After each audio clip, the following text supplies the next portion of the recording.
Hey there, it's David. Welcome back to Cross Fitness, helping men and women get in the best spiritual shape of their lives, one workout at a time.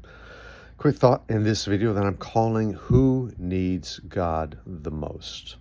What a question. So let's compare and contrast a few people.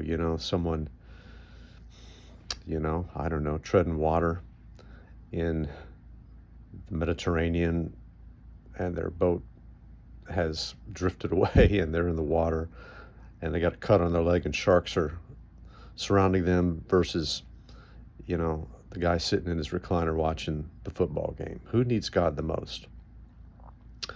Well, let's come back to that. As is my custom every day of my life, I start the day off with a daily audio Bible. My goal is to read the Bible from cover to cover every year, and there's no better way, no easier way than the daily audio Bible podcast. So I recommend that quite a bit. But today we're in 1 Kings. And we've arrived at the reign of Solomon, Israel's third king, and we're at the height, the very apex of the Israeli civilization. And it's just talking about the opulence and the wealth today in the reading on the day I'm recording this.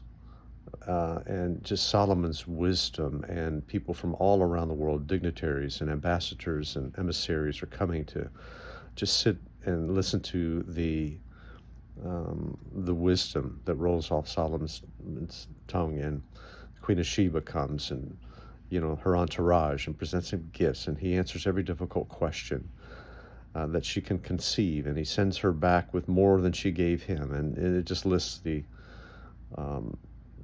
unprecedented amount of gold and spices and almug wood and other things like that were donated to King Solomon, and he reciprocated with anything she desired. So, and Brian Harden in the commentary was saying, this is it.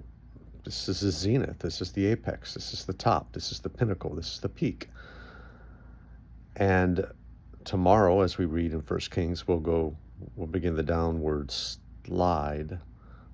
spiral of Israel as they, in their fulfillment, and where silver is almost worthless, everything's made out of gold, goblets and shields, and he's got a throne that's the greatest throne in the whole wide world, and on and on and on and on it goes.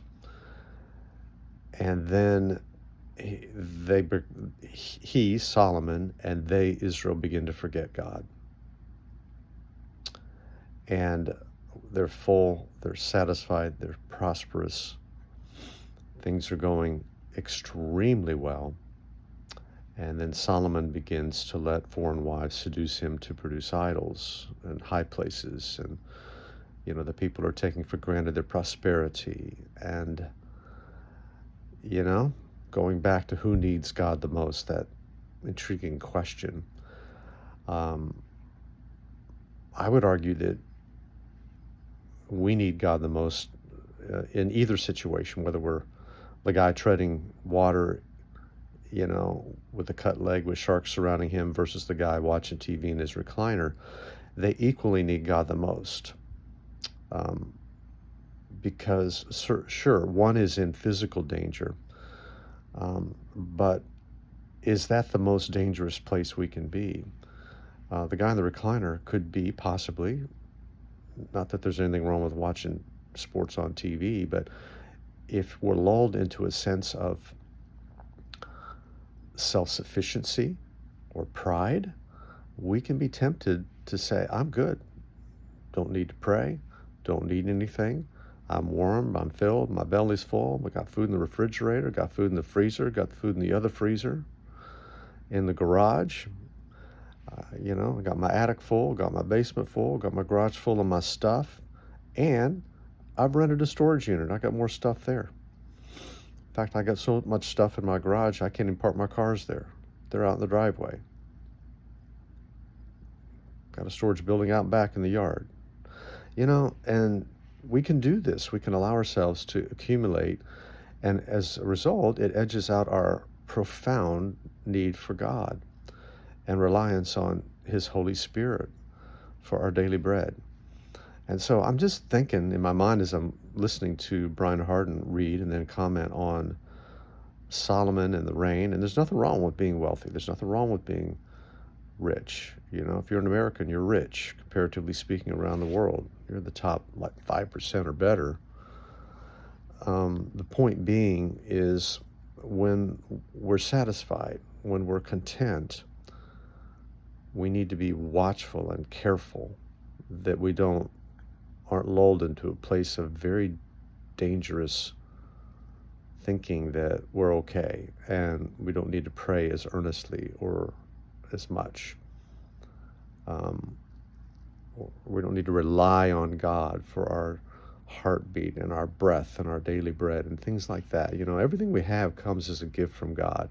He gives us the ability to produce wealth. That's Deuteronomy 8, verse 18. So, again, we just need to steward what we've been given. We need to be conscious and mindful and self-aware when we're doing good, because that can be a dangerous place. I saw it today. Brian Harden commented on it.